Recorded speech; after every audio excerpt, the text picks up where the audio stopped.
kusile sompaka kwasa ngalele kusile sompaka.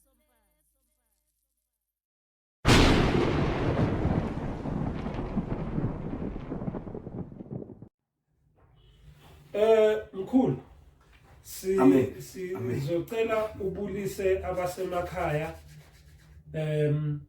ubakhumbuza ukuthi bashare ba-like ba-subscribe mkhulu nesiqiniseko sokuthi i-topic yanamhlanje i-topic ehlukile engasawunda ngathi simple kodwa ijulile isipho samathongo phela khona idlozi khona ithongo so yini mkhulu yini isipho samathongo ngiyacabanga ilanga lezoba ne-part 2 ezokhuluma ngesipho sedlozi so kodwa namhlanje isipho sethongo kodwa ngizocela uqala ubabulise emakhaya and then ungene esihlokweni mkhulu ubakhumbuza ukuthi bashare ba-subscribe ba-like nika kuyo intambo akweqale la izoyikhanda yona ngoba ihlukene ngemimoya lento lapha ihlukene ngemimoya kuyofanele ukuthi siqale sehlukanise ithonga idlozi isithunywa nesidalwa kumele siqale lapho ukuze sikwazi ukuyigoqa qala sibone ukuthi lesi sipho siqhamuka nobani yebo lesi sipho siqhamuka nobani bese ngiqala ngokubingelela siyabingelela ke kubo bonke ababukele iSolomoya TV. iSolomoya TV ileli yaso lomqondo, ileli yaso lokujula, ileli yaso lesembulo. Leliso leli isolane likamoya lijulile kakhulu ngoba iso elingabonakali, iso lemfihlo, limfihlo, iso lesithathu bathi third eye abakhuluma isiLungu. Yebo ibingeleleke kubo bonke abasubscriber abalikeayo nabasherayo. Ngiyacela ukuthi baqhubeke njalo babukele nje iSolomoya balikhulise le TV. Iyakhula kakhulu usuku nosuku, ngiyibona iyaphezulu iyakhula. Abantu bomoya bayayilandela kakhulu, baphinde futhi bacommente kakhulu, bayilandele. Siyabonga kubo bonke abasubscriberayo, abaviwayo, abalikeayo, abasherayo.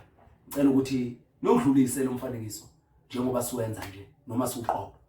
Ngicela ukuthi nihambe nathi nje kanje, sizolokhu siniphakela nje, siphakele isizwe kanje, sifundise ezinye izinto ziyojula kakhulu, siyoyithinta ngelinye ilanga niyosibona sivele nabafowethu sisonke. Ningalokhu nibezwa kuyi background bekhuluma, sivele sisonke, sihleli sonke sikhuluma silandela. Kuyikuthi ke ngiyafisa ukuthi nisithengele iCamera. Ngiyacela nje nisithengele iCamera ukuze siyokwazi ukuthi sivele sonke, ningezwa abafowethu lokhu bekhuluma, ukuze azohlala kuyo yonke ama-angle, kuzo zonke ingelosi zomoya, ama-angle la, amaCamera akwazi ukuthi asithwebule, ngoba sithwebula amandla ethonga siwadlulisela kini ukuthi enze njani, anelaphe lamandlani, amandla ethonga noma amandla edlozi noma amandla ezithunywa noma amandla ezidalwa. Sizokhuluma ngesipho samathonga noma isipho sedlozi noma isipho sezithunywa noma isipho sezidalwa noma isipho sikaNkulunkulu. Kunethonga, ithonga abokuthonga. Kunesidalwa, isidalwa abakhubazekileyo ngokolimi olulula olungajulile, kodwa yilo muntu ngolimi olujulileyo ophiwe imimoya ngamibili, ufishi umuntu, uyihashi umuntu, uyinyoka umuntu. Uhlukene uyisipho lomuntu kahle kahle. Okay, isidalwa ke leso. Idlozi umoya oke waphila. Idlozi ke lelo yilo moya oke waphila kuphi? Enyameni. Ingakho lingena kakhulu lize lifike kuphi? Enyameni, lihlukumeze lenyama, lidlozomele lenyama, lidluzule lenyama. likhinyabeze noma lilwe nalenyama ngoba uke waphila uphi enyameni yilidlozi. Uthi kisithunywa umoya, abaka moya labo, abezulu, abomoya, ngithe yithonga elobuthongo, abafika ngani ngobuthongo. Ngathi ini isidalwa yilona ophiwe ngokubili noma singathi ukhubazekile.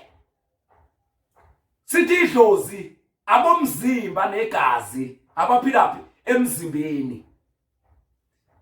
Sithi ithunywa abakamoya bane, amagumama nomhlaba, zigaba zomoya noma zigaba zemimoya. Isipho samathonga noma isipho sedlozi. Sizokhuluma ngomuntu wenjani ophiweyo. Lapha ke kubili, isiphiwo noma isipho nobizo. Isiphiwo noma isipho nobizo. Kungane phiwe, kungane thola isipho kubantu abadala. Uphiwe ngobe njani?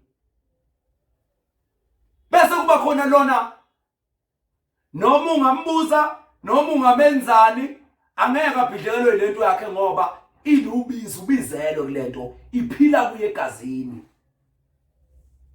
Kubili okusho ukuthi kunokukamoya nokomzimba.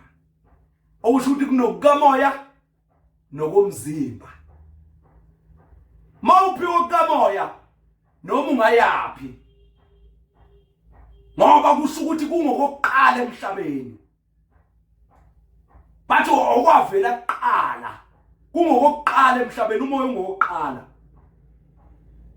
Noma ungamenzali lo muntu lento iphila kuye, imembethe, ilubizi, ibizelwe lapha kuye. Noma ungamenzani. Kanti lo isipho uyakwazi ukuthi uluthe noma uphambanisele abomzimba, abedlozi, ukuze lento ingafiki kuye lokhu ibonakala nje kuye kuthiwa hayi unesipho esikhulu, kodwa manje ayikwazi ukwenza njani, ayikwazi ukufika kubani kuwe ngoba ingeyani, ingeyasemhlabeni, ingeyedlozi, ingeyomzimba. Isipho sani sedlozi. Hey, isipho sani, isipho sedlozi le ingekamoya lena, inubizo le, ubizelo kulento. Noma ngabe ulungisa amaketela, noma ngabe ukwazi ukuthatha into engekho abayibona ingekho abantu uyenze kube into ekhona. Lento kahle kahle kwembethe iphile egazini kuwe, okusho ukuthi ongumnini lo okunika lento le, uyinike umnikazi wayo. Okusho ukuthi wembethwe yilo yamuntu owayesebenzisa lento. Yazi ukuthi ngathi ubeqinisile umfowethu ukuthi asiyenze ibe upart 1 upart 2. Ngani na lento isihlukana ngani ngesipho nobizo. Engaze ngithi mangifuna ukuyehlukanisa ngiyibeke ngokwezigaba zayo noma ngokwamagroup ayo noma ngokwamazinga ayo. Kunobaphiwe okukamoya, kunabaphiwe okwekhaya nokomcebo noma nokwedlozi. Kuthiwe lokhu kuyini, kuyifa. Bese kuba yini, yubizo. Lokhu bizelwe, lokhu unikwe ongumnini. Lokhu kuyedlulela, lokhu ifa lenzani liyedlulela, lokhu lokhu akwedluleli lokhu. Kodwa uyakwazi ukuthi after iminyaka, emva kweminyaka ngeminyaka, bese yabuya lo muntu ngoba ebengakamboni angaphila kuye. Kubili isipho sedlozi nesipho sikamoya noma isipho sethonga. Ngoba ithonga lingelika moya, ubuthongo nje yonke into ekhuluma ngobuthongo isuke ikhuluma emoyeni. Noma isuke isho into okuyiyo. Isuke ikhuluma emoyeni. Leyo nto leyo. Ngoba uyilalele emaphusheni. Uyilalele ebuthongweni. Kungenzeka kufika ubuthongo lelelelelelele bese iyedlula lento. Kungenzeka ulale flat bese iyadlala le film. Okwani isipho somoya, isipho samathongo. Uhluka kubebili. Ngitheni lena iyakwazi ukuthunazela. Uyithunaze ngoba ingeyedlozi. Igcina ingafikanga kumninini. Le awukwazi ukuyithunaza. Ngoba ngisho ngambopho umvalele endlini, umbulalo uhamba nayo, iyovuka isivuka komunye. Ngoba nakhona emthandile ukuthi ngizokwembatha phezulu kwalo mntwana ukuze akwazi ukugcina lento yami. Inhliziyo yakhe iyenele lento engamnika yona. Leyana iyifa ihamba ngezigaba nokuzalwa kwethu. Okusho ukuthi ingeyani, ingeyedlozi ngoba uyinikwa yilo muntu oke waphila kuphi enyameni.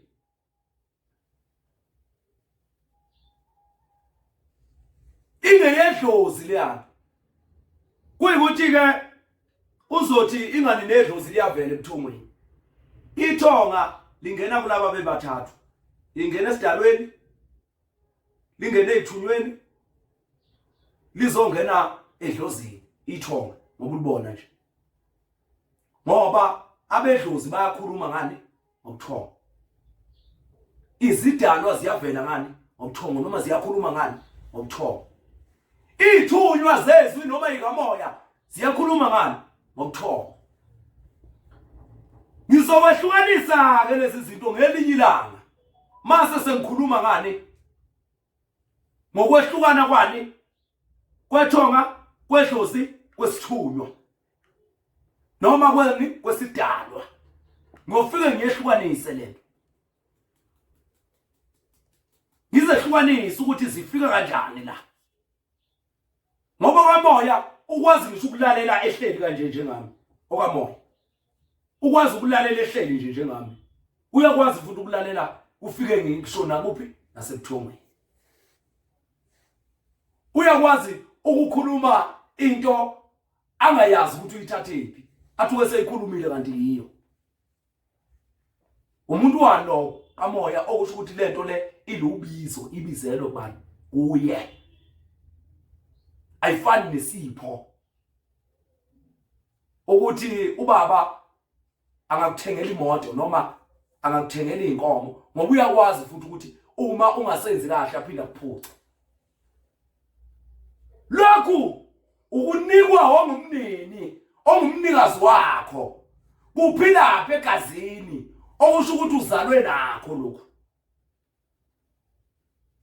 Kulubizo lokubizelwe kukho. Kuphila kuphi egazini lakho. Lokhu ukunikwa abomzimba, okomzimba lokho. Yilokho okwazi ukuphatha, ukwazi ukubonakala isipho leso.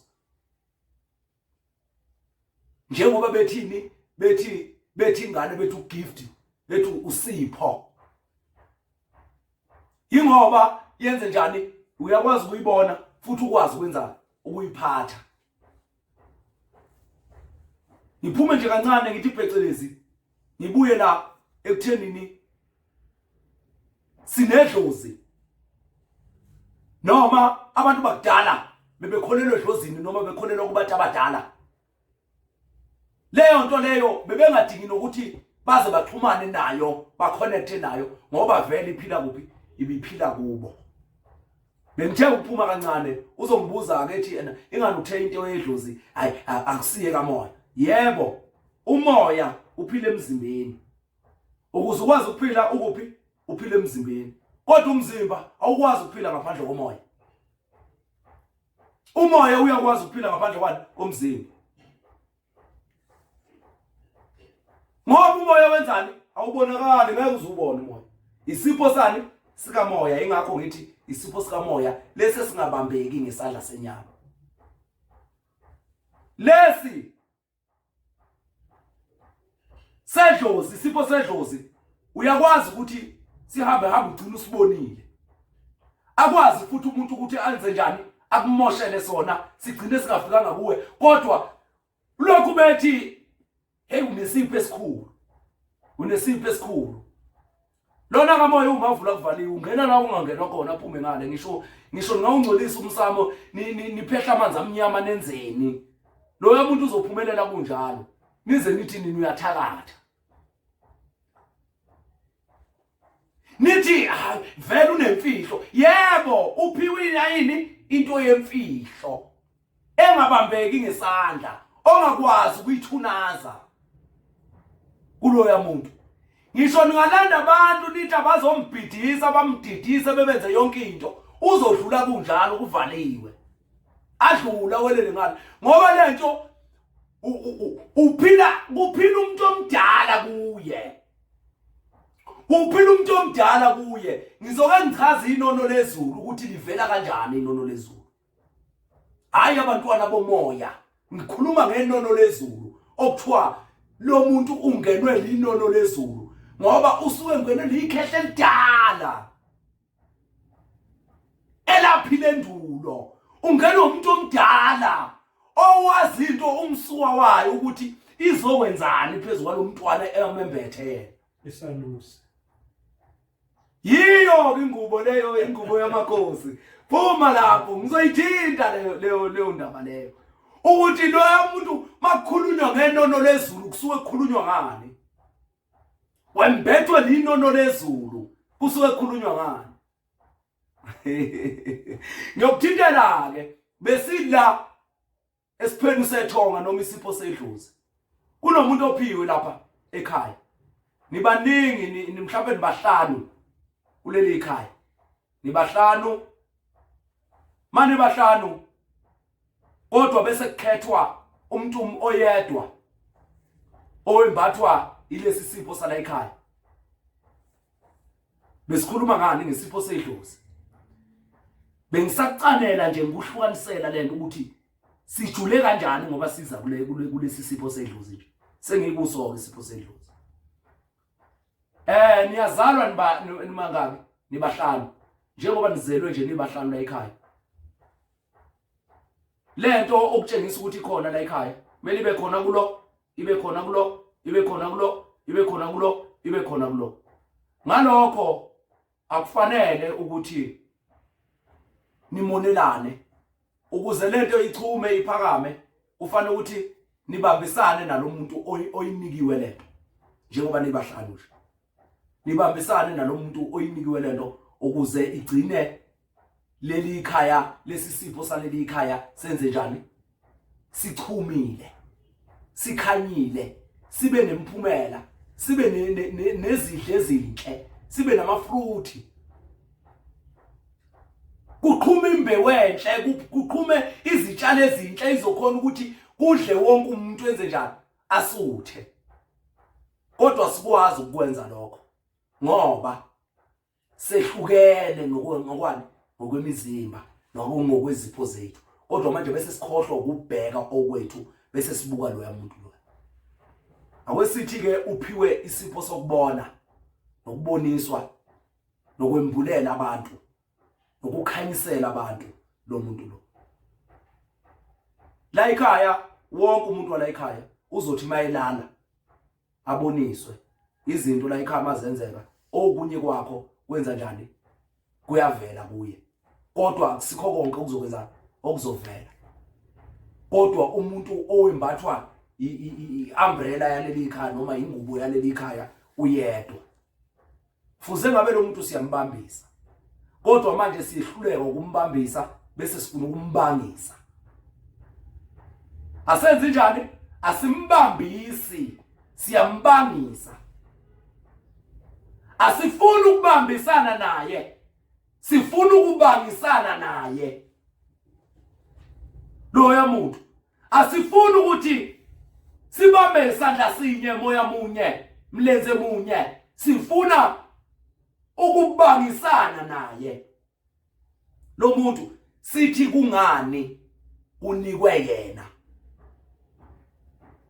Impendulo ke lapho ithonga ninonke ningaka ibheka inhliziyo yomuntu nendlela yokuphila nenhlanzeko nenhlambuluko phezukwakho bese liyakunika bese liyakwembatha. Ifana nani lento sizalwa la umama yedwa kodwa umama sibe sinje akasithanda ukufana. Uzalwa uye sonke kodwa uthando lwakhe alufani lithi sonke. Nasethongeni ke kunjalo. Sizalwa yilo itho kodwa alisithandi ngendlela efanayo. Alisibheki ngendlela enjani efanayo nokusipha ngeke lisiphe ngendlela efanayo. Ngoba uzothola ukuthi liyakunika wena wesibili. Wena bese ungakwazi ukwenza njani ukubambisana nalabo abanye abantwana bakwenu. Vele libone ukuthi hayi. Lo ngeke alungele ukuthi angaphatha lengubo yana ekhaya. Lesi sipho salomuzi. Ngeke akulungele ngoba ugombela wesakhe. Akafuni ukwazi ukusabalala akhanyisela abantwana bakwabo. Akafuni ukusabalana ondlelele ikhaya. Akafuni ukusabalana akhelele ikhaya. Abuyise leli ikhaya. Lo muntu ophiwe lezi lengubo yana ekhaya nifika nonke nikhuluma into niphikisane afika khuluma into eyodwa nehluleke ngisho ukumphikisa.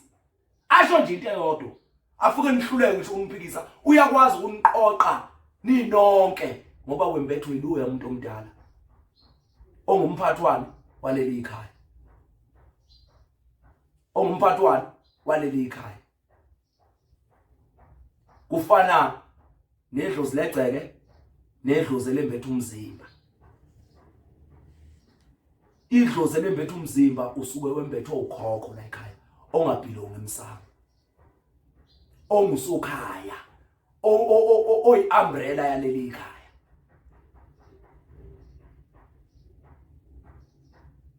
Afike kabona ukuthi ngoba abantu abaqhamuka nokuzalwa komuntu okhokho, abaqhamuka nesipho nezinhlanhla zaleli ikhaya okhokho. Abantu abangokhokho nje benza njani laba bantu? Bembatha leli ikhaya. Leli ikhaya bangosokhaya ngoba ngisho indlu yabo yakhona emuva. Kwani kwekhaya ngoba ibhekeni ikhaya lilonke. Ibuyela siphweni ke isipho usinikwa ukhokho waleli ikhaya. Bese bethini abakwenu bethi ubaba ngoba bebona bembize emsamo ngani ngempepho. Bese bethi ubaba kungani enike lo? Awuphiwanga uya bamazi umuntu wenze njani okuphela isipho. Uphiwe indoda endala. Noma uphiwe isakazi esidala sala ekhaya. Uphiwe umuntu ongenamona. Ngisho ngathi wayehambe nawo umona. Kodwa mayilokhu ekhula lama generation lezigaba zalabo bantu izizukulwana zakhe. Ugcina inhliziyo yakhe isivuleka ngoba manje uhleli ngane kweleqiniso. Uhleli kwelemfihlo. Kanti isipho ongakuthiwa usiphiwe ubaba noma umama sizocaneka umndeni wonke. Esiqhamuka kubaba noma ubani noma umama. Awuyiboni ngani umzali uma uphiwe isipho sethongo noma isipho sikakhokho? Bese fise ngathi ningalingana ungabacanela laba bakwenu. Kanti leli dlozi likunikele ukuthi ubafukule bonke. Uthintele yanto ezokwenza ukuthi benzani? Bafukuleke bonke. Kodwa ngeke bafukuleke ngokufana. Ngoba ngalesikhathi uthinta le yanto isibusiso sekwembatha wena ukhule kakhulu. Bese lesi sibusiso siyaspreadeka siqede siyowela nakwaba kwenu okusho ukuthi sesiyehlukana kodwa esiningi sembathe bani sembathe wena.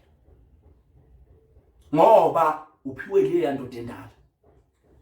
Ufana ngisho usembula lesisipho osinikwe yini, osinikwe yileli yathonga noma osinikwe ile yanto dendala. Ungasembuli bese usisemsamo ukuze siyokwazi ukuphila kuwe, ngoba masifika lapha emsamo sizohlukaniswa. Umama nobaba noma umkhulu nogogo abahlala lapha emsamo bazokwenzani? Bazofika basicane lesisipho, sigcine singasafikanga kumniniso. Utholeke umnikazi wesipho kuloko kuthi unenhlanhla umbone ehlupheka, uhlupheka nayo inhlanhla yakhe, ngoba labana banokwabo abanikwe khona, naloya unokwakhe anikwe khona. Kodwa manje wena wathatha lesisipho sakho sinikwe ukhokho waya nasemsamo. Masifika lapha siyehlukana siyengeza kulabantu, uyithole wena ususokola umangala ukuthi yonke into yembathe kuwe kodwa manje ayifiki kuwe, akusingi yakho. Ubona abanye bayaphakama bayakhula izinto ziyenzeka kubo, kodwa wena uyahlupheka. Uhlutshiswa yini? Usithatha lesisipho ngokungasiqondi, usithathe usibeke emsamo. Niye ngithi ke kwabanye mabefike la, ngithi uma uzombula isipho sakho ungayishisi impela, ngoba sizokwembathwa yibo bonke laba bantu, noma sizosplitha nogesi unama electrons. Mayifika lapha kunenye iplug lapha, kunenye lapha afika ama electrons enjani ahlukana, kodwa kuze ngentambo enjani, ngentambo eyodwa ephakelane lu. Wena ufana ne transformer, ufana ne transformer wena ubekwe la, kodwa uphakela yonke lezi zindlu lezi, uphakela zonke lezi zindlu lezi. Ngani na leli yathonga libhekeni ubuhle benhliziyo nenhlanzeko kuwe. Ukuhlanzeka ke akusho ukuthi ugezile. Ukuhlanzeka ukuba bunene, kodwa hayi umntimani, angisho umntimani. Ukuba bunene, ukuba inhliziyo emhlophe, ukuba inhliziyo enhle. Angiqondile umntimani ngiyambona umntimani siyahleka. Ungahleki. Ukuba bunene okusho ukuthi le nhliziyo yakho iyamukela yonke into, iyakwazi ukubamba zonke indawo. Unenhliziyo enhle engakwazi ukwembathwa ile umbrella la ekhaya. Benza njani ke na uma ke usuphiwe wena la ekhaya, ulivusa leli ekhaya, bese bethi uthwele uphendula idlozi. Uliphendule kanjani idlozi? Bakubone iphi uliphendula leli idlozi? Yini ke bengaliphenduli ngalendlela uliphendule ngayo wena, nimane ninqakisane ngalo. Abaqondi ukuthi ukhokho wala ekhaya wembathe kuwe, wakukhanyisela, ongumnini wekhaya lilonke, aze athi hayi kushuthi mina umama ubengizonda noma mina ubaba ubengizonda, yini angangiphanga. Akulawulwa uye ubaba wakho noma wakho labo. Akulawulwa yibo. Kulawulwa yiloya muntu okude nomsamo, lento ephila kulo muntu. Akulawulwa ubaba wakho noma wakho, ngoba nize nithi uhambe uyovala umama, uthi uyovala umama noma uyovala ubaba, ngoba wenzela ukuthi lo muntu enze njani, ahlumezeke noma ahlupheke noma safarishe ngolimo oluthe phecelezi. Lo muntu uphethwe inkulumandla la ekhaya, lo muntu uphethwe ukhokho wala ekhaya, wembathe ukhokho ngoba umbone ewusomandla nje, ekwazi ukumqoqa ngixabana la ekhaya, afika athi wena wenza ukuthi, wena wenza ukuthi, bambanani ngezandla ukuze nikwazi ukuqeda lento eyenzekala. Seniphikisane naphela xa ungakhuluma igama elilodwa. Lento yenze njani? Ngoba wembethe usokhaya, umnini khaya, umnini sipho, umnini moya. Ingakho sithi umoya mdala, umzimba musha. Wembethwe yileli yakhe ehle lidala la ekhaya. ilona elikunika lesisipho sani sethonga. Abanye bazobethi ithonga yilabo abantu asebehlanzekile sebekwazi ukuvela ngani ngobuthongo. Yilabo abantu asebehlanzekile. Yebo bakhuluma ngekhehle lidala la ekhaya elingasangcoliswa izinto zomsamo eselikhipha nje inhlanhla kanje. Likhiphe nje inhlanhla kanje. Likhiphe inhlanhla kanje. Kodwa bese libheka inhliziyo ukuthi wena unenhliziyo embi buya ngapha. Wena unomona buya ngapha. Wena usofela wendlo ezakhe ingane ukhohlwe ukuthi lesi sipho singesala ekhaya buya ngapha bese linika lo muntu bese kubuya ke kuzoba yilabo abathi uthwale ngomama uthwale ngolokhuzana ngamandla kaMama uthwale ngamandla kaBaba noma uthwale ngamandla kaMkhulu noma uthwale ngamandla kaGogo usebenzisa uGogo.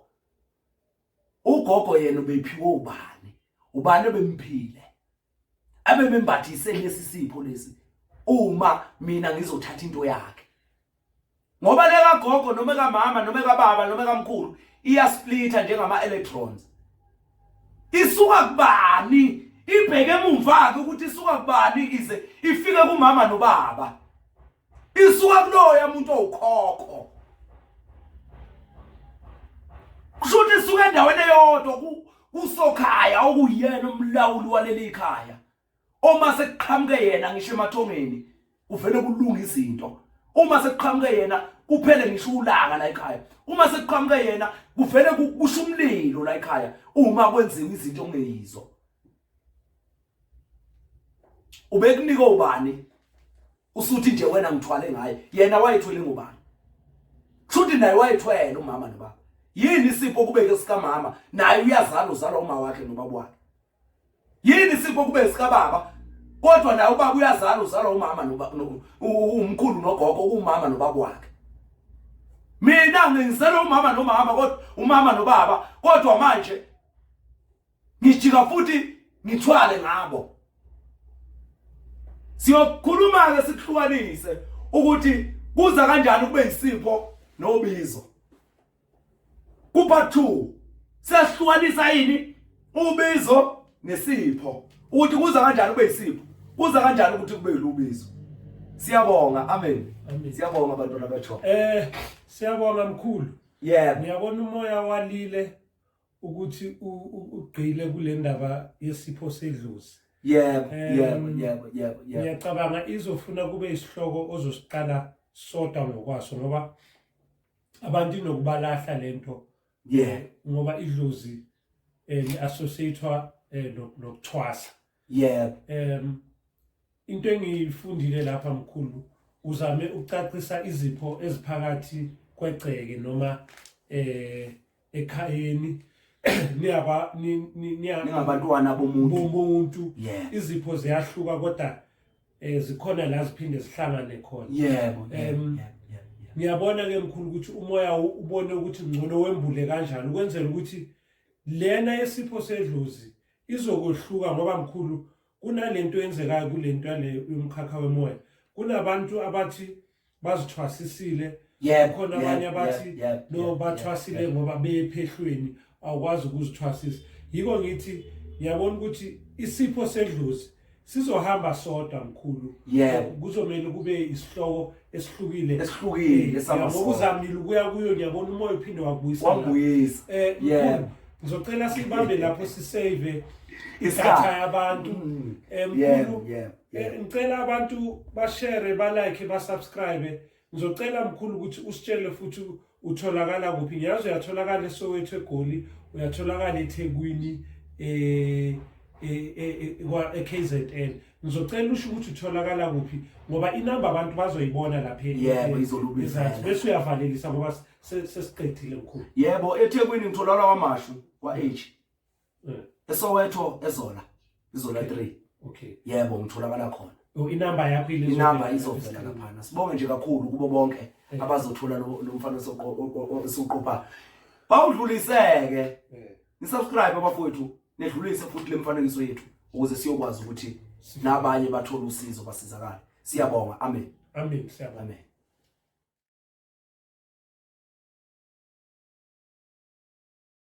kusile sompaka